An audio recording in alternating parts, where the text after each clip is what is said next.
Shalom Bapak Ibu Saudara sekalian. Shalom. Bagaimana kabarnya hari ini? Luar biasa. Luar biasa bersama Tuhan. Dalam situasi kondisi apapun kita yakin dan percaya Tuhan selalu menyertai, Tuhan selalu melindungi. Dan pada saat ini mari kita mau bawa seluruh kehidupan kita. Kita buka hati kita, berikan yang terbaik hanya untuk Dia. Terima kasih Bapa, terima kasih Yesus. Segala puji syukur kami naikkan ke hadirat-Mu Bapa. Kami bersyukur punya Allah yang begitu ajaib, Allah yang hidup. Kau yang selalu ada buat kami Tuhan. Kau selalu menuntun setiap kehidupan kami. Kalau kami boleh ada sampai dengan saat ini Tuhan, semuanya berkat kasih dan anugerah-Mu yang begitu melimpah dalam setiap kehidupan kami. Kau Allah kami yang setia, Kau Allah kami yang mulia. Segala puji hormat kami naikkan hanya untuk kemuliaan nama-Mu saja Tuhan. Terima kasih Yesus, terima kasih Tuhan.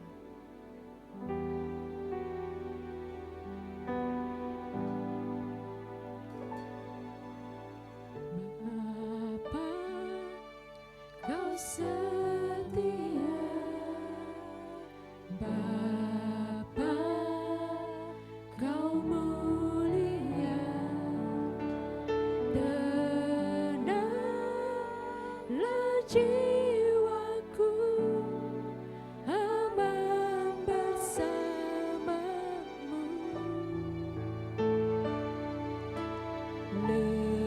Lebih dari harta, Kaulah segalanya. Tenanglah jiwaku dalam hadirat-Mu.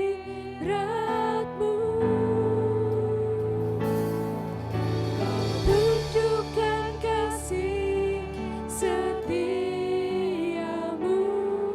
Kau menyediakan yang ku perlu. Kau setia, Kau mulia.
keagungan-Mu, kemuliaan-Mu Tuhan melingkupi setiap kami.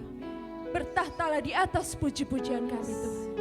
Mari yang siap dan percaya sama-sama kita katakan amin. Haleluya. Siap untuk memuji Tuhan lebih lagi, amin.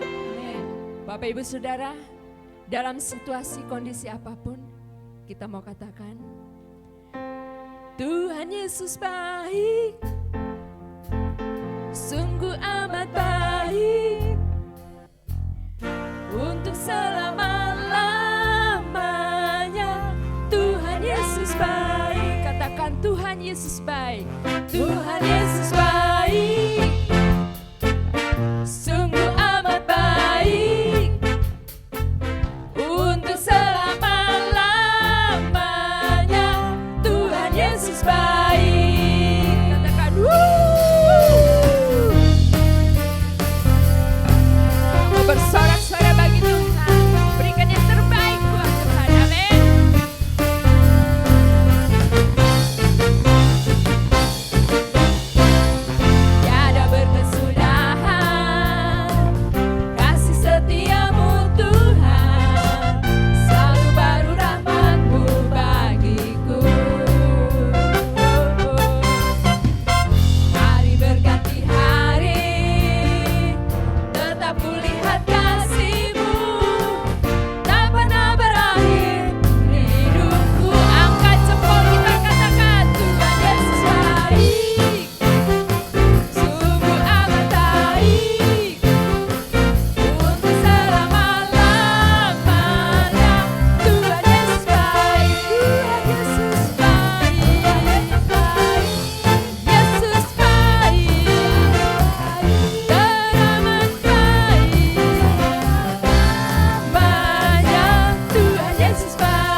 Tiba saatnya kita akan berikan persembahan. Mari kita mengucap syukur. Terima kasih Bapa, terima kasih Tuhan. Kau berikan kami kesempatan yang indah untuk kami boleh memuji, memuliakan nama Tuhan, bersorak-sorai bagi Engkau Tuhan. Dan saat ini Tuhan, kami membawa persembahan kami sebagai rasa ungkapan syukur kami atas pemeliharaan dalam setiap kehidupan kami. Mari Tuhan, kiranya Engkau sucikan, kuduskan apa yang telah kami bawa ini dan boleh dipakai untuk pelebaran kerajaan di tempat ini. Terima kasih Tuhan. Serahkan semuanya di dalam nama Tuhan Yesus Kristus. Haleluya. Amin. Berkat Tuhan turun ke atasku, anugerah besar melimpah di hidupku. Setiap hari selalu baru berkatnya mengalir di dalam hidupku. Berkat Tuhan turun ke atas, anugerah-Mu Yesus, anugerah besar melimpah di hidupku. Setiap hari selalu baru berkatnya mengalir di dalam hidupku. Setiap hari selalu baru berkatnya mengalir di dalam hidupku. Haleluya. Terima kasih atas persembahan Bapak Ibu Saudara sekalian. Tuhan Yesus memberkati. Tiba saatnya kita akan persiapkan hati kita, pikiran kita, pendengaran kita untuk menerima kebenaran firman Tuhan. Haleluya Yesus.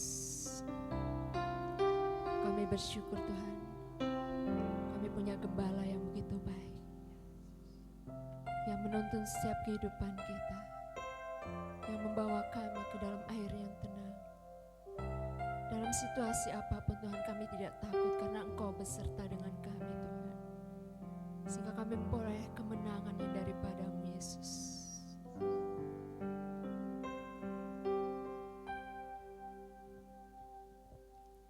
Engkau gembala yang baik, Kau menuntun hidupku dan bawaku ke air tenang, menyegarkan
Shalom, puji Tuhan kita boleh berjumpa kembali dalam ibadah pada saat ini. Sebelum kita sama-sama mendengarkan firman Tuhan, mari kita berdoa agar firman Tuhan boleh menjadi berkat bagi kita sekalian.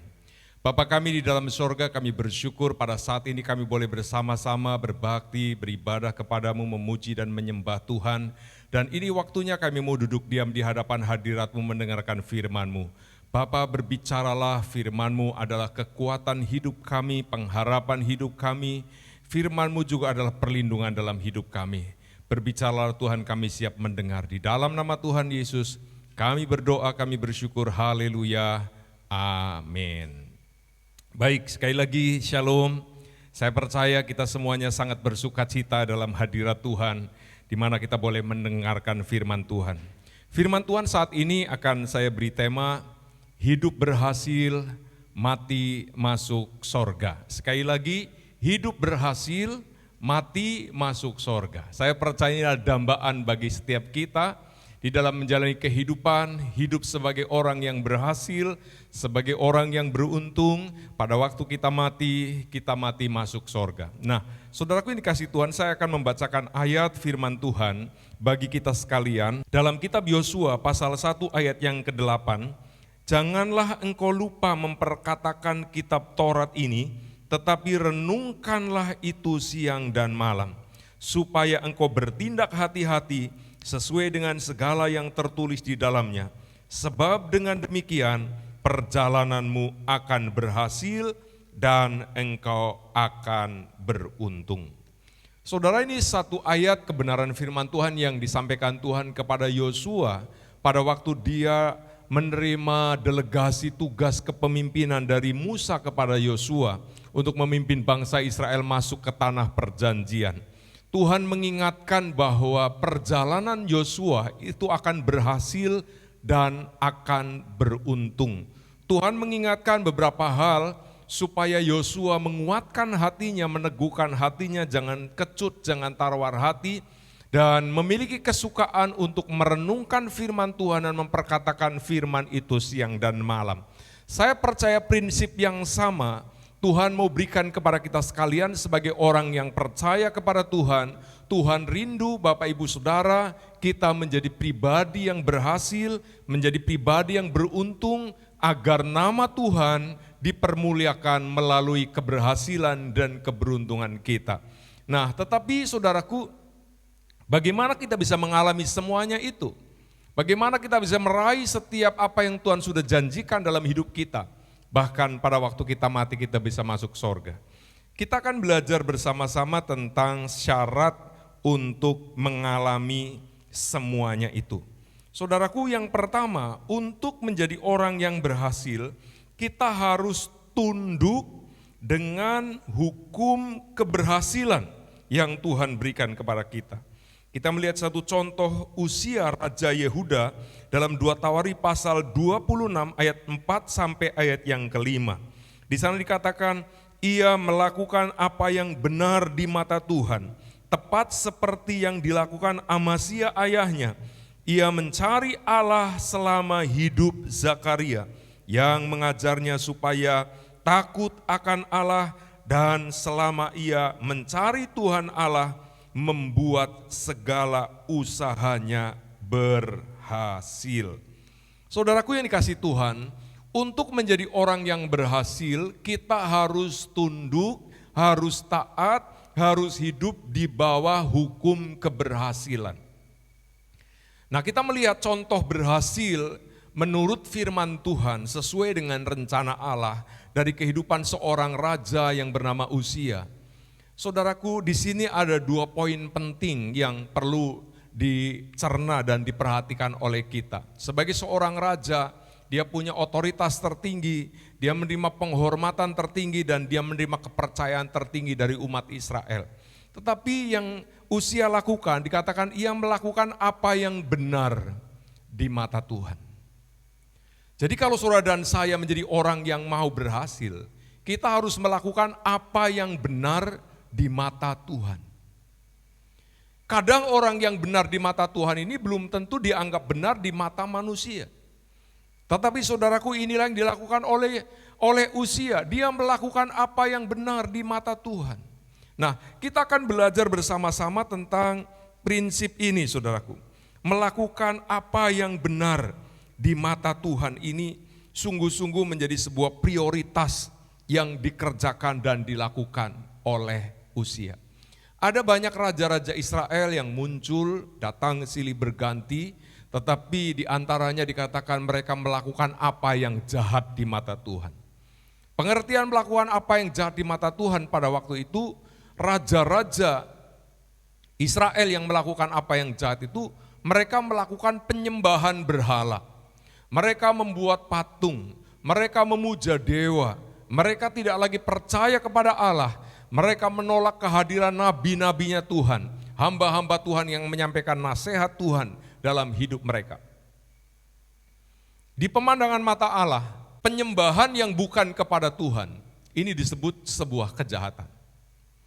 Kalau ada idola lain, kepercayaan lain yang diandalkan dalam hidup seseorang selain Tuhan, di hadapan Allah merupakan sebuah kejahatan. Tetapi saudaraku, Uzia melakukan apa yang benar. Idola hidupnya, sandaran hidupnya, yang diidolakan, yang diandalkan dalam hidupnya adalah Tuhan. Dia sangat menghargai kehadiran hamba-hamba Allah yang menuntun membimbing hidupnya. Dan dikatakan ia mencari Allah. Saudaraku, Uzia adalah seorang raja muda pada waktu dia dilantik, diangkat, masih berusia 16 tahun. Menyadari keberadaannya yang belum banyak pengalaman, usianya yang masih muda, dia tidak terbawa arus di dalam pergaulan buruk anak-anak muda. Tetapi dia bergaul dengan hamba-hamba Tuhan, para tua-tua Israel. Dan dia mengadakan satu perkumpulan, meminta nasihat petunjuk bagaimana boleh memimpin bangsa dengan baik. Karena itu dia menyadari kekurangan dan kelemahannya, makanya dia komitmen hidup benar di hadapan Tuhan.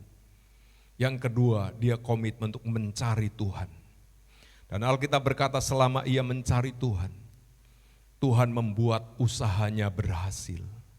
Bagaimana dengan kita, saudaraku?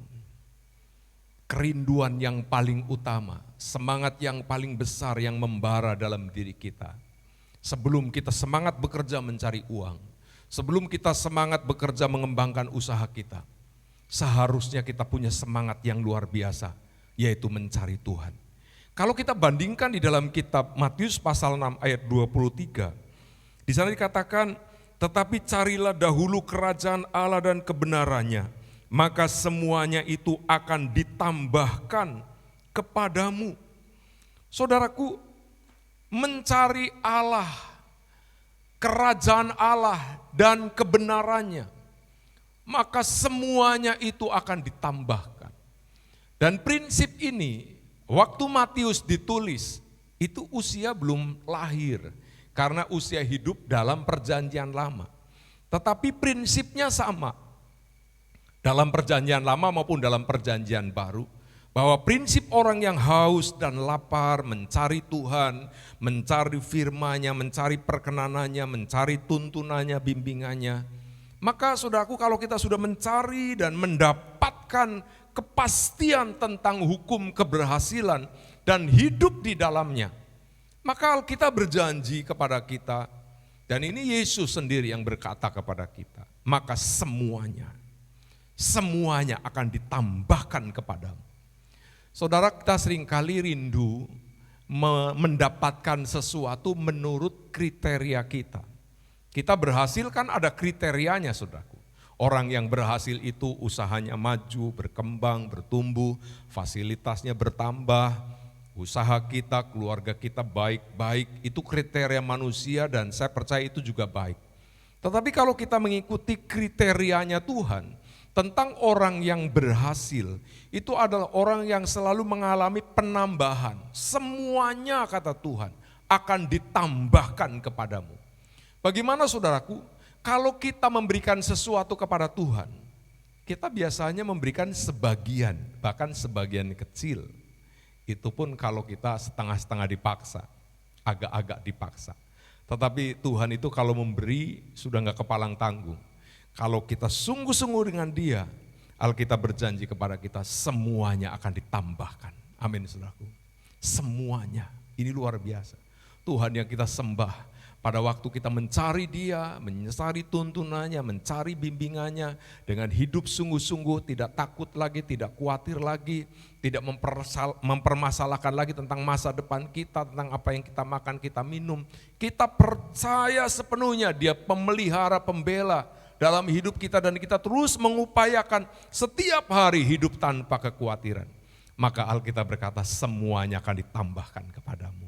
Nah saudaraku, ini merupakan satu kebenaran yang Tuhan berikan kepada kita. Jadi kalau Uzia mencari Tuhan, maka Tuhan berkenan ditemui, dan akibatnya apa yang dikerjakan dibuat Tuhan berhasil. Apa sih pengertiannya mencari Tuhan, saudaraku? Yang pertama, berarti kita ini hidup dengan iman.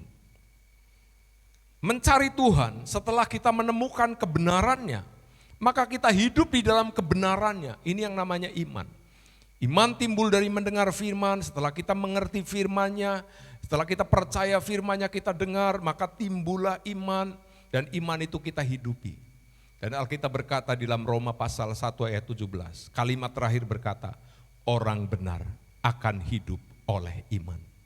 Jadi orang yang mencari Allah, hidupnya itu benar-benar hidup oleh iman.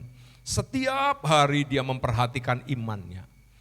Saudaraku, iman untuk hidup sehari-hari, iman dalam keluarga, iman dalam usaha, dalam pekerjaan, dalam ekonomi, dalam bermasyarakat, dalam berbangsa dan bernegara. Iman itu terus-menerus diamalkan, dikembangkan, bertumbuh dan dilakukan dalam hidup sehari-hari. Dalam hidup sehari-hari bagaimana orang yang beriman hidup, suami istri, suami mengasihi istri, istri tunduk kepada suami, orang tua mengasihi anak-anak, anak-anak menghormati orang tua, dalam hukum pekerjaan, kita sebagai orang yang bekerja dengan segenap hati, apapun yang kita perbuat dengan segenap hati seperti untuk Tuhan dan bukan untuk manusia. Kristus adalah Tuhan dan kamu hambanya, engkau akan memperoleh upah, menerima berkat, kalau kita hidup dengan iman. Karena itu jangan pernah kita bekerja asal-asalan. Jangan pernah kita melakukan sesuatu asal-asalan. Orang yang beriman yang pertama selalu melakukan yang terbaik. Selalu ada di garis depan. Selalu memberikan contoh dan teladan yang baik. Nah saudaraku, karena itu mari kita mau belajar seperti Uzia. Dia mencari Allah, dia sungguh-sungguh dengan Tuhan. Maka dia memiliki kehidupan iman yang luar biasa. Yang kedua, saudaraku, kalau kita mau berhasil seperti Uzia, bukan hanya hidup benar di hadapan Tuhan, mencari hidup oleh iman, tetapi kalau kita mau berhasil, kita juga harus mulai menabur. Saya akan membacakan ayatnya di dalam 2 Korintus pasal 9 ayat 6 sampai ayat yang ke-8.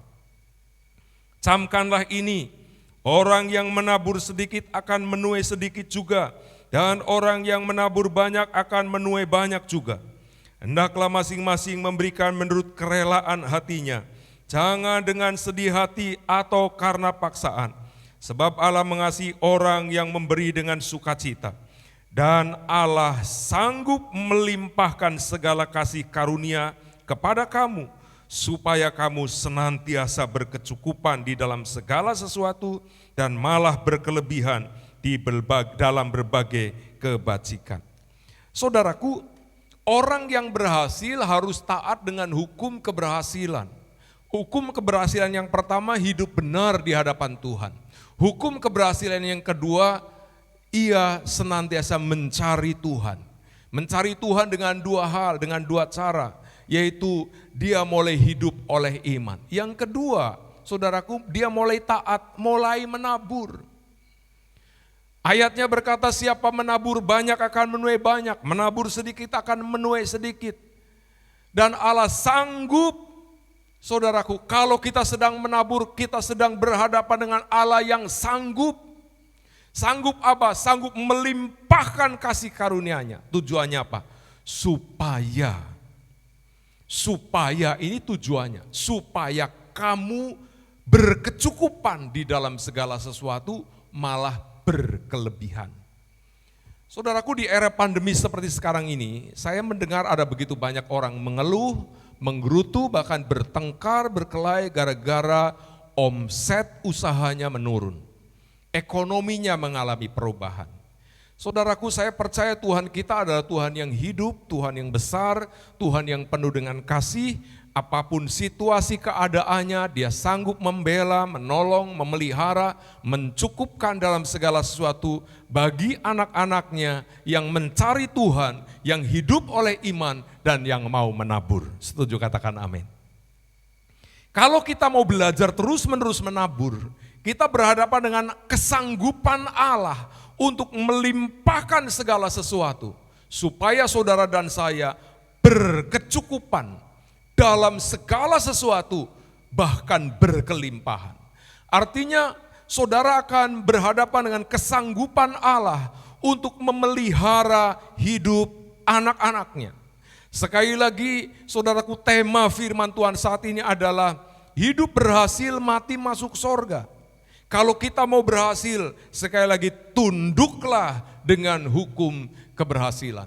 Kalau saudara mau berhasil tetapi saudara tidak hidup di garis keberhasilan, saudara tidak tunduk dengan hukum keberhasilan, maka apapun teori yang kita miliki, maka kita akan mengalami yang namanya kegagalan demi kegagalan. Karena kita sedang hidup di luar jalur kehidupan berkat. Karena itu mari saya ajak Bapak Ibu Saudara, firman Tuhan mengingatkan kepada kita, hiduplah dengan hukum keberhasilan. Yang kedua, supaya kita masuk sorga, maka ada hukum bagaimana caranya kita masuk sorga. Maka kita harus tunduk dengan hukum keselamatan. Mari kita akan belajar saudaraku, ayatnya di dalam kitab Kisah Rasul pasal 4 ayat 12.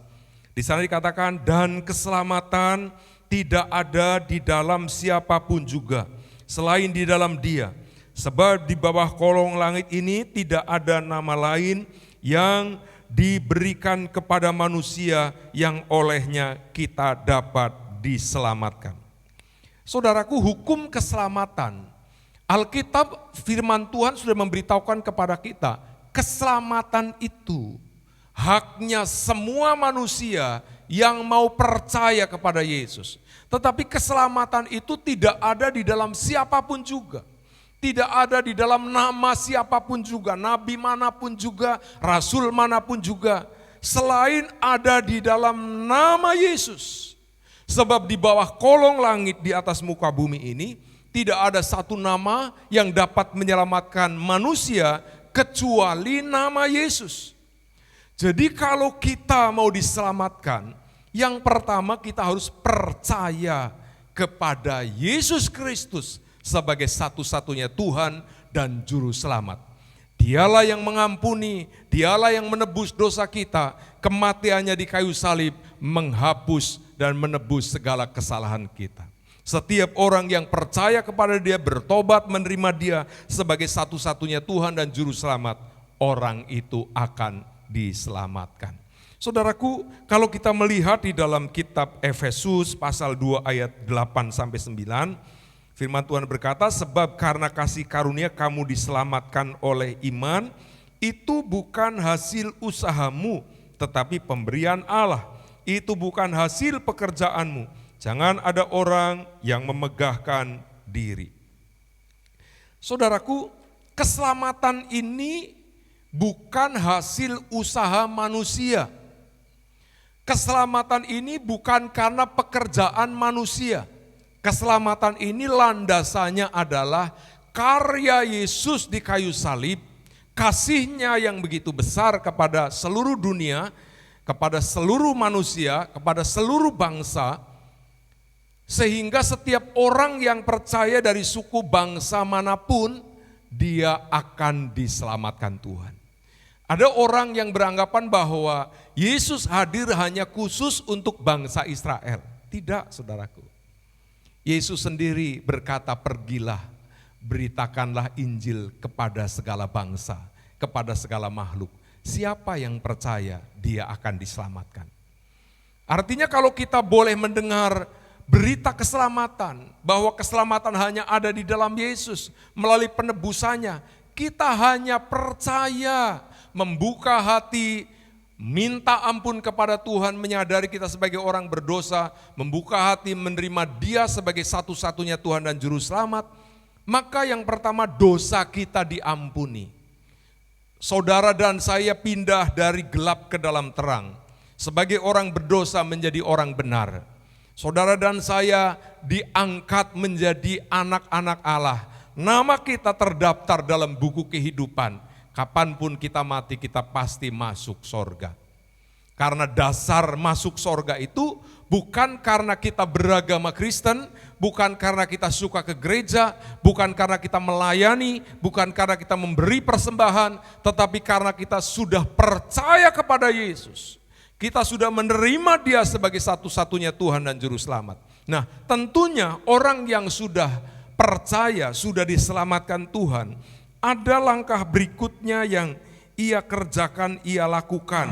Di dalam Filipi pasal 2 ayat 12 sampai ayat 15 mengatakan, "Hai saudara-saudaraku yang kekasih, kamu senantiasa taat, karena itu tetaplah kerjakan keselamatanmu dengan takut dan gentar.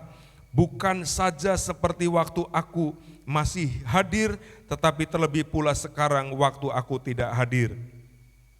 Karena Allah lah yang mengerjakan di dalam kamu, baik kemauan maupun pekerjaan menurut kerelaannya. Lakukanlah segala sesuatu dengan tidak bersungut-sungut dan berbantah-bantah, supaya kamu tiada beraib dan tiada bernoda, sebagai anak-anak Allah yang tidak bercela di tengah-tengah angkatan yang bengkok hatinya dan yang sesat ini, sehingga kamu bercahaya di antara mereka seperti bintang-bintang di langit." Seperti bintang-bintang di dunia. Nah, saudaraku yang dikasih Tuhan, sebagai orang yang sudah percaya, maka ada langkah berikutnya, kita berbakti, kita beribadah, kita hidup baik, kita hidup benar, hidup saleh, hidup sungguh-sungguh dengan Tuhan, itu bukan sebagai syarat keselamatan. Karena syarat keselamatan adalah menerima Yesus. Tetapi kalau kita sudah diselamatkan, kita berbakti, kita beribadah, kita berdoa, kita pelayanan, kita berkorban. Kita sungguh-sungguh dengan Tuhan sebagai tanda yang pertama kita sudah diselamatkan, sebagai tanda bahwa saudara dan saya mengucap syukur atas anugerah Tuhan yang besar. Karena setiap orang yang diselamatkan, dia mengalami perjumpaan dengan Tuhan dalam roh. Dan biasanya orang seperti itu merasakan betapa bersyukurnya kepada Tuhan atas kebaikan Tuhan, atas pengampunan Tuhan, atas anugerah keselamatan yang Tuhan limpahkan. Maka sebagai tanda ucapan syukur, tidak ada cara apapun yang dapat memberikan balasan akan anugerah Tuhan. Dan anugerah Tuhan tidak pernah terbalaskan dengan cara apapun. Karena itu menyadari betapa mahalnya anugerah Tuhan, betapa mahalnya pengampunan Tuhan, yang bisa kita lakukan hanya mempersembahkan hidup kita kepada Dia sebagai korban, persembahan yang hidup, yang kudus, dan yang berkenan kepada Allah. Tuhan tidak meminta yang aneh-aneh dalam diri kita. Tuhan meminta seluruh hidup kita. Seluruh hidupmu, kata Tuhan, persembahkan kepadaku. Aku berdaulat, aku berhak mengatur seluruh hidupmu. Dan aku berhak memakai hidupmu untuk menjadi berkat, menjadi terang, menjadi garam. Kamu akan dipakai seperti bintang-bintang di dunia ini. Bercahaya, menerangi, bercahaya menjadi berkat bagi banyak orang yang hidup di tengah-tengah kegelapan, yang hidup di tengah-tengah kesulitan, yang hidup di tengah-tengah sakit penyakit, yang hidup di dalam kehancuran. Kamu akan aku pakai menjadi berkat. Kamu akan aku utus untuk bersinar di tengah-tengah kegelapan. Saudaraku, jadi kalau kita pelayanan, kita melakukan sesuatu, saya percaya Tuhan baik dalam hidup kita. Kita yang tadinya hidup di dalam kegelapan, kita sudah diobahkan. Tuhan sekarang mau pakai kita untuk mengubahkan kegelapan menjadi terang. Dan pelayanan kita dinanti oleh banyak orang. Di luar sana banyak orang berseru-seru kepada Tuhan. Di luar sana banyak orang berseru-seru minta petunjuk jalan kehidupan dan terang Tuhan. Maka jalan dan terang Tuhan sekarang sudah ada di dalam diri kita.